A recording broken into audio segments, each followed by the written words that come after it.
आप देख रहे हैं खबर भारती। जीपी के चक्कर लगाने की जरूरत पड़ रही है। सर, हम ये पूरे पब्लिक को और पुलिस प्रशासन को बताना चाहते हैं, यहाँ तक कि बिहार सरकार को भी बताना चाहते हैं कि पिछले 3 साल से न्याय के लिए भटक रहे हैं। मेरा अपना एक ज़मीन और 2 घर है सीतामढ़ी में, जिस पर कुछ अपराधी और दबंग लोग करीब 3 साल से अवैध कब्जा करके रह रहा है, ठीक, जिसके जान मारने के डर से हम लोग सीतामढ़ी कभी नहीं जाते हैं। उन बदमाशों द्वारा डायरेक्ट ये खुलेआम बोला गया है कॉल करके आमने सामने से कि तुम्हारे घर ज़मीन अब मेरे कब्जा में है, तुम लोग सीतामढ़ी आएगा तो हम लोग जान ले लेंगे, ठीक। और वो पुलिस को मुट्ठी में रखने का भी दावा करता है, ठीक, जिसका गुहार और जिसका शिकायत कितनी बार किए, आवेदन डाक के द्वारा दिए, बात करके दिए, आईजी सर से मिल कर दिए, मगर इस मामले में अभी तक न्याय नहीं मिला। मेरे घर का और मेरे ज़मीन पर अब बदमाश लोग अभी भी रह रहे हैं पुलिस के मेल से कहीं ना कहीं। इसका आशंका इसीलिए जता रहे हैं क्योंकि मुद्दाले का इतना मनोबल बढ़ गया ये करते करते कि इसी 1 अप्रैल 2024 को मेरे 2 भाई का बेरहमी से हत्या कर दिया गया। आपको कुछ मामले में पुलिस इस मामले में क्या कुछ कार्रवाई अभी तक की है? आपको बताना चाह रहे हैं कि पहले ये ज़मीनी मामला था, ठीक, बाद में ये पैसे का लेन देन का मामला हो गया, ठीक, जिसके बाद जो भी आरोपी है उसके द्वारा मेरे पापा के ऊपर केस दर्ज किया जाना चाहिए था अगर पैसे का लेन देन था। ये सारे पुलिस प्रशासन के द्वारा आरोप लगाया जाता था कि पैसा लेके भाग गया है। तो मेरा यही कहना है कि अगर भाग गया है तो आप किसी के घर ज़मीन पर तो कब्जा नहीं कर सकते हैं। इतना तो आपको सरकार या कोई भी, चाहे राज्य सरकार हो चाहे या केंद्र सरकार हो, ये हक आपको नहीं दिया है कि आप कब्जा कर ले। लेकिन उसके बाद पैसे का लेन देन होने के वजह से ये लोग न्यायालय में नहीं जाता है, ये लोग पुलिस के बाद नहीं जाता है और कहीं ना कहीं नगर थाना डीएसपी को मिलाकर और मेरे घर ज़मीन पर कब्जा कर लेता है। उसके बाद इसके बार बार शिकायत की है, लेकिन इस मामले में कभी सही जांच नहीं की गई। इसी 1 अप्रैल 2024 को, इसी साल 2.5 महीने पहले 1 अप्रैल 2024 को मेरा 2 भाई, हम लोग जो पूर्वी चंपारण में इन लोग के डर से लगभग 2.5 साल से किराए के मकान में रहते हैं, अब जी अपना घर होते हुए भी किराया के मकान में रहते आ रहे हैं और इसकी बार बार शिकायत करने पे भी ना कोई सुरक्षा का इंतजाम किया गया, न ही न्याय दिलाया गया, न ही किसी का गिरफ्तारी किया गया, जबकि पुलिस को सब खबर है। हम लोग साक्ष्य दिए, गवाह दिए, सबूत दिए, दस्तावेज दिए, कितने भी, और जो धमकी दिया उसका कुछ रिकॉर्डिंग भी दिए, लेकिन इस मामले में कभी नगर थाना की पुलिस द्वारा या सदर डीएसपी द्वारा मामले पर सही जाँच नहीं किया गया। इस सब से उसका हिम्मत बढ़ता गया। 1 अप्रैल को बहला फुसला के मेरे भाई को सन्नी और शुभम नाम का लड़का, जो इसी आरोपी लोग का जो दोस्त है, इसके द्वारा उसको बुलाया जाता है कि घर में रहो, घर में रहने में कोई दिक्कत नहीं है तुम लोग को, ज़मीनी मामला है, ऐसा कहते हुए उन लोगों का ब्रेन वॉश किया जाता है। घर में करीब 3 बजे पहुंचने पे मेरा भाई लोग अपने माँ को कॉल किया, अपने बहन के नंबर पे वीडियो कॉल करता है। वीडियो कॉल करने के बाद ये बताता है कि हम लोग घर में कुशल आ गए हैं, जो भैया लोग के साथ आए हैं वो लोग बाहर खड़े हैं, संजीव, सूरज, डॉक्टर अजय, राजन राय, डॉक्टर स्नेहा, रिंकी जायसवाल और सिद्धि कुमारी, ये सारे लोगों ने मिलकर मेरे भाई के साथ तरह तरह का ये साजिश पहले से रचते आ रहे थे। इसकी बिल्कुल हमें इसका कल्पना भी नहीं कर सकते थे। धमकी दिया गया था, लेकिन फिर भी धमकी होता है, कोई हत्या कर भी सकता है, इसका बिल्कुल भी कल्पना नहीं किया था मेरे परिवार ने। उस दिन संजीव के द्वारा नगर थाने की पुलिस को भी बुलाई गई। उन्होंने भी यह डांटते हुए बोला कि जब इसका घर है तो रहने दो दोनों भाई को, क्या दिक्कत है तुमको, लेकिन इससे आग बबूला हो गया संजीव। उसके बाद क्या किया कि करीब 7 बजे ही ये सारे आरोपी, जिसका मैंने नाम लिया, मेरे भाइयों को घर में ही बंद कर देते हैं। और जो पहले से बदमाश रह रहे थे डॉक्टर ये राजन राय और उनकी पत्नी, वो कहती है कि हम कल आपका मकान खाली करके चले जाएंगे, आप लोग रहिए आराम से, ठीक। ये सब तो उसका प्लानिंग था। 7 बजे ये गेट में ताला बंद कर देते हैं। मेरा भाई घबरा जाता है, मम्मी को फ़ोन करता है, बहन को फ़ोन करता है, बताता है ये सारा बात। उसके बाद माँ इतना ही कहती है कि ठीक है, हम लोग कोशिश करते हैं नगर थाना को ये बात बताने की, तुम लोग घर में अच्छे से रहो, अगर कुछ भी हो तो हमको बताना। उसके बाद करीब 9 बजे के करीब में मेरे चाचा लोग से भी बात होता है, तो मेरे चाचा लोग कहते हैं संजीव को कि ठीक है, आया है भैया का लड़का तो तुम उसको घर में रहने दो, 2 दिन के बाद भैया बाबू को बुला के पंचायती करके मामला का जो भी हल है हम निकाल लेंगे, ठीक है। लड़ाई झगड़ा करने से हल नहीं निकलता है, लेकिन इस पर भी वो अपना आग बबूला होकर ये चला गया। 9:30 के करीब में जब मेरा भाई खाना खाने जा रहा था, जोमेटो से खाना मंगवाया, उसका फ़ोटो भेजा और बोला कि दीदी हम खाना खा के कॉल करते हैं। 9:28 में फ़ोन करने पर फ़ोन बंद हो गया। फिर दूसरे भाई का नंबर लगाया, उसका भी फ़ोन बंद हो गया, जबकि उस समय रिंग हुआ एक बार। लेकिन उस समय सारे आरोपी घर में घुसे थे। मोबाइल छीनने के बाद रिवॉल्वर, रॉड और लाठी डंडे से, लोहे के रॉड से मार मार के घर में ही अधमेरा कर दिया। ये सारे समाज के लोग इस घटना को देखे हैं। मेरा भाई, दोनों भाई चिल्ला रहा था कि भैया घर ज़मीन रख लो, लेकिन जान बख्श दो खाली। मेरा बीच वाला भाई ये भी कह रहा था कि भैया हमको मार दीजिए, लेकिन छोटा वाला भाई को छोड़ दीजिए। लेकिन उस दरिंदों को, उस शैतानों को रहम नहीं आया जरा भी। और उसके बाद अधमरा करके मारने के बाद बेहोशी हालत में संजीव, सूरज, रिंकी, डॉक्टर अजय, राजन, मुकेश सिंह, डॉक्टर स्नेहा, ये सारे लोग, संजीव का एक गाड़ी है टाटा हैरियर जिसका गाड़ी नंबर BR30AC 7975 है, उस गाड़ी में ये सब लोगों ने बैठाया। 10-15 और बाइक थी जो इस गाड़ी के पीछे पीछे गई और करीब 10 साढ़े 10 के बीच में उसको अपहरण करके बेहोशी हालत में उसको ले जाया गया। 40 किलोमीटर दूर ले जाने पर किसी पुलिस प्रशासन को शक नहीं हुआ। हम ये आरोप लगाते हैं कि पुलिस रात भर जो जगी होती है, जो शहर की सुरक्षा और समाज की सुरक्षा के लिए बनी है, उसको संदेह इस मामले पर क्यों नहीं हुआ कि इतने रात में गाड़ी के पीछे इतना बाइक कैसे जा रहा है।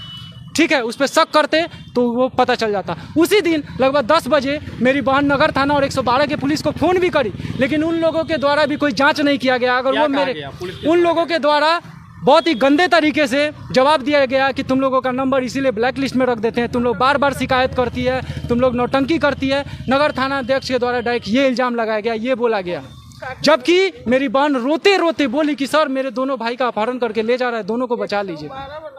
उसके बाद घटना होने के बाद 2 तारीख को हम लोगों ने अपहरण करके हत्या कर देगा इसका आवेदन दिए। इस पर केस दर्ज नहीं हुआ। 2 तारीख को भी 2 तारीख को 100 मिला तो पुलिस प्रशासन को पता था कि 2 हाईवे पे 100 मिला है। इसका जानकारी भी पूरे परिवार को नहीं दी गई। हो सकता है आपका बेटा है, आप इसका पुष्टि कर ले, या हो सकता है आपका बेटा नहीं भी हो, लेकिन इस बारे में जानकारी नहीं दिया गया, क्योंकि ये कहीं ना कहीं सारा आरोपी और पुलिस दोनों मिलकर ही मेरे दोनों भाइयों का हत्या करवाया है। इस प्लानिंग में सब लोग हैं। मेरा ये कहना है कि अगर घटना भी हो गया, अगर हत्या भी हो गया, तो हम पुलिस प्रशासन सीतामढ़ी से इतना ही गुहार लगा रहे हैं, अभी भी लगा रहे हैं कि सर इस मामले में आपको न्याय देना चाहिए था। 2 मासूम बच्चों का बेरहमी से हत्या किया गया है, पीट कर। आपको इस पर दया नहीं आया। आपको इस मामले में अगर ऐसा होगा तब क्या कीजिएगा? आप लोग के साथ अगर ऐसा होगा तब पर भी ऐसे ही कीजिएगा। 40 किलोमीटर दूर ले जाके फेंक दिया, उसमें भी दोनों भाई को, दोनों बेटा को 6 किलोमीटर के दूरी पर, उसको दूसरा जिला में, उसको दूसरा जिला में फेंक करके इन्फॉर्म भी नहीं हुआ। 1 तारीख के वैसा कांड कर दिया, उसके बाद 2 तारीख को भी मालूम नहीं हुआ, 3 तारीख के सुबह में भी, 3 तारीख को भी हम लोग को कोई खबर नहीं हुआ। तो मेरे पति वायरल वीडियो देखे तब शक उनको हुआ, तब फोन किए, कहे कि इसे फोटो थोड़ा भेजिए, हमको शक हो रहा है, डर भी हो रहा है कि मेरा बेटा, कल से हम लोग को बात नहीं हो रहा है, डर हो रहा है कि ऐसा ना हो कि मेरा ही बेटा हो। फोटो मंगवाए तो देखे तो कहे कि नहीं ये मेरा ही बेटा है। वहाँ हम लोग गए ही नहीं, और वहाँ के पुलिस लोग भी बोल रहा है कि आके कंप्लेन की है, आके फ़ोन की, अपना से दर्ज लिखाई है, जबकि हम लोग वहाँ गए ही नहीं है। मामला इसमें ये है, हम ये कहना चाहते हैं, और अगर पुलिस प्रशासन सही है तो वो अपना साक्ष्य दिखाए, अगर हम सही है तो ये दूध का दूध, पानी का पानी स्वयं हो जाएगा। मेरा कहना है कि मेरे घर ज़मीन पे तो सबसे पहले जांच किया जाना चाहिए। रुपया का लेन देन था तो उसका भी जांच करना चाहिए था, तो पहले ही मुद्दाले का गिरफ्तारी हो गया रहता। यहाँ तक कि मुद्दाले नगर थाना में रोज़ जाता था, आता था, मिलता था, लेकिन फिर भी उसको गिरफ्तार नहीं किया जाता था। हम साक्ष्य, सबूत, गवाह, दस्तावेज और उसका धमकी का रिकॉर्डिंग भी कुछ दे चुके थे, लेकिन नगर थाना नहीं किया। 3 तारीख को जब हम लोगों को मालूम हो गया ना, हत्या करने के बाद भी सारे आरोपी अपने अपने घर पे आराम फरमा रहे थे। इतना ढीठ कैसे हो सकता है कोई भी कि हत्या करके अपने घर पे आराम फरमाएगा। 3 तारीख को जब हम लोगों को खबर हो गई, हम लोग पुष्टि कर लिए खुद से कि वो हमारा ही भाई है, हम लोगों हमारे ही परिवार का बेटा है, तो उसके बाद फिर सारा आरोपी फिर फरार होने का कोशिश किया, जिसमें से उसकी पत्नी को और उसकी बेटी को गिरफ्तार किया गया। लेकिन उस दिन डॉग स्क्वाड टीम को नहीं बुलाई गई। मर्डर केस में बुलाई जाती है ना, फॉरेंसिक जांच कराई जाती है, खून टेस्ट की जाती है। मेरे घर में मारा पीटा गया तो 2 दिन, 4 दिन, 1 हफ्ते के अंदर में होनी चाहिए ना जांच। 1 महीने के बाद पुलिस प्रशासन जांच करेगी। हम यही तो पूछना चाह रहे हैं सवाल कि आखिर ऐसा क्यों। आखिर ऐसा क्यों? हम आप पे कोई आरोप नहीं लगाते। अगर आप निष्पक्ष होकर, अगर आप पक्षपात नहीं करते, निष्पक्ष होकर ईमानदारी पूर्वक अगर आप कार्रवाई करते तो शायद हम लोगों को न्याय मिल रहा होता, हम लोगों को आप पे भरोसा होता कि न्याय मिल सकता है। हम लोग रो बिलख कर आपसे विनती करते जा रहे हैं लगभग 2.5 महीने से कि सर जो फरार आरोपी है उसको गिरफ्तारी कीजिए, तो सर द्वारा बोला जाता है कुर्की जब्ती निकाल रहे हैं। ये लगभग 2.5 महीना से बोला जा रहा है, 1.5 महीना से बोला जा रहा है, 2 दिन में निकाल रहे, 4 दिन में निकाल रहे, इलेक्शन था उधर, ये है वो है। उसके बाद सारे मुद्दाले आरोपी का फ़ोन नंबर दिए कि सर कॉल डिटेल निकाल लीजिए, इससे जितने भी आरोपी हैं ना उसका सारा कनेक्शन खुल जाएगा, उससे सारा कनेक्शन खुल जाएगा। घटना जो हुआ उस समय उस घटना स्थल पे मौजूद कौन कौन था इससे भी भंडाफोड़ हो जाएगा, खुलासा हो जाएगा कि कौन कौन था। तो पुलिस केस को कहीं ना कहीं पूरा सोच के रखी है कि कमज़ोर बनाएंगे, सारे आरोपी का मदद किया जा रहा है, ये बहुत ही गलत बात है। सीसीटीवी कैमरा फुटेज मिला भी है तो उसको छुपाया गया है। मेरा यही कहना है कि 40 किलोमीटर के अंदर में ऐसा हो नहीं सकता कि फुटेज नहीं मिलेगा, मिला है लेकिन उसको छुपाया गया है, दबाया गया है आरोपियों को बचाने के लिए। केस डायरी में जो भी गवाह दे रहे हैं ना तो उसको अभी तक अंकित नहीं किया गया है, जबकि 2.5 महीना से ऊपर होने को। आप हमें बताइए पत्रकार साहब, हम आपसे पूछना चाह रहे हैं, मेरा गवाह दर्ज नहीं होगा तो क्या आरोपी बेल पे निकलेगा कि नहीं निकलेगा? बिल्कुल निकल जाएगा। उसके बाद हम इतना ज़रूर बताते हैं, भविष्य बताते हैं कि आरोपी के निकलने के बाद हम चारों परिवार में जो अब सदस्य बचे हैं उनका भी हत्या कर दिया जाएगा। मेरे घर जमीन का कीमत आपको भी जान की खतरा है? बिल्कुल है। आरोपियों के द्वारा खुलेआम बोला गया है कि हम 6 को मार देंगे, तुम्हारे घर जमीन का मालिक बन जाएंगे। मेरे 2 घर और एक ज़मीन की कीमत लगभग 6-7 करोड़ होगी, जिसपे 3 साल से लगभग अवैध कब्जा करके रह रहा है, लेकिन पुलिस इस पर सही जांच नहीं कर रही है। अभी 1 साल से भी केस दर्ज होने के बावजूद, क्रिमिनल केस दर्ज होने के बावजूद भी अगर संज्ञान लिया हो जाता तो मेरे 2 भाई का ऐसे हत्या नहीं होता, ऐसे मनोबल नहीं बढ़ता इन आरोपियों का। अवैध धंधा करता है, वो भी पूछना चाह रहे हैं, लॉटरी सट्टा ये सब काम करता है, भू माफिया, दबंग है। पूर्व में 2012 में अपने बड़े पापा यानी मेरे बड़े पापा का हत्या भी वो सुपारी देके करवा चुका है। वो अपराधी तभी से है। क्या इसको लेकर आपने किसी प्रशासन के वरीय अधिकारी से अभी तक बात की? सर सीतामढ़ी नगर थाना से गुहार लगा चुके हैं, उसके बाद डीएसपी सर से गुहार लगा चुके हैं, एसपी सर से भी गुहार लगा चुके हैं। हम एसपी सर का बहुत आभार मानते हैं। उन्होंने 25/4/24 को एक आवेदन दिया जिसमें 9 बिंदु है, जिसमें 9 मुख्य बिंदु है, उस पर डीएसपी सर और थानाध्यक्ष को जांच करना है। मेरा सर उन पे बहुत भरोसा होता है या बहुत इज्जत होता है कि वो खुद पूछते हैं इस मामले में। हम पूछते हैं ना सर कि उस मामले पे जांच क्यों नहीं कर रहे हैं या उसमें क्या हुआ है, तो हमको डीएसपी और एसपी सर मेरे पापा को डायरेक्ट कॉल कट कर देते हैं, बोलते हैं कि कोई जानकारी नहीं है, एसपी सर से पूछिए। पूछते हैं कि सर फरार जो आरोपी थे या इसमें 11-12 और लोग हैं उनका गिरफ्तारी क्यों नहीं किया, तो एसपी सर करेंगे, एसपी सर को फ़ोन लगाइए, एसपी सर से मिलिए, वो ऐसे जवाब देते हैं।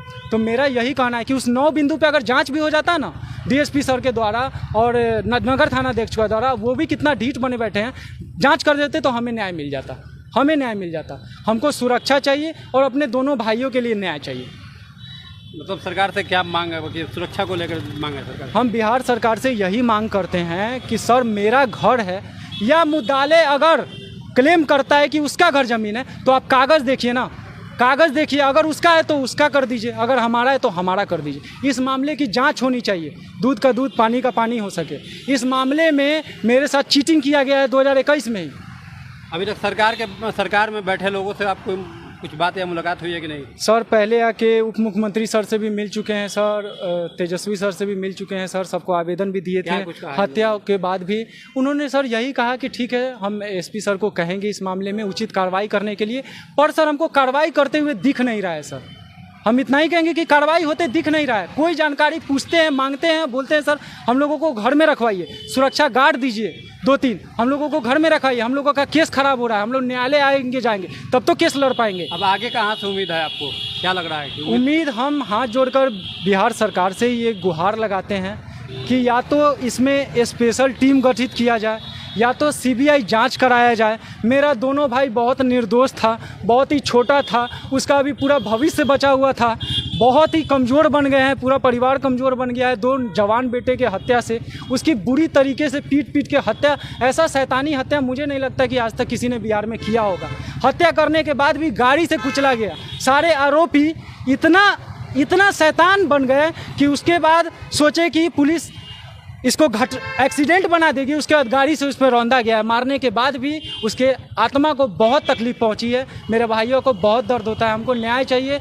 मेरे परिवार में 4 लोग बच गए हैं, मेरी माँ, मेरे पापा, हम और मेरी बहन। सुरक्षा चाहिए हम लोगों को, घर में रखवाया जाए। 196/23 और 228/24 जो नगर थाना कांड संख्या जो केस है, उसमें उचित कार्रवाई, सख्त कार्रवाई होनी चाहिए। दोषियों पे है ना सख्त कार्रवाई होना चाहिए। बस इतना ही मांगे, इसके अलावा कोई मांग हम नहीं करते हैं। कोई पक्षपात करने के लिए नहीं कर रहे हैं। जो उचित मामला है ना, उसी पे छानबीन, उसी पे जांच करवाया जाए। अपना परिचय दीजिए। मेरा नाम विक्रम कुमार हुआ। मेरे पिताजी का नाम श्री विश्वनाथ प्रसाद हुआ। मेला रोड भवदेपुर का निवासी है, लेकिन पूर्वी चंपारण में पिछले 3 साल से रह रहे हैं। पूर्वी चंपारण में भी पुलिस के और विपक्षी मतलब मुद्दाले आरोपी सबके डर से ही, यहाँ तक कि पुलिस के भी डर से पूर्वी चंपारण में रह रहे हैं और अपना मकान घर छोड़ के किराया पे रह रहे हैं। ठीक।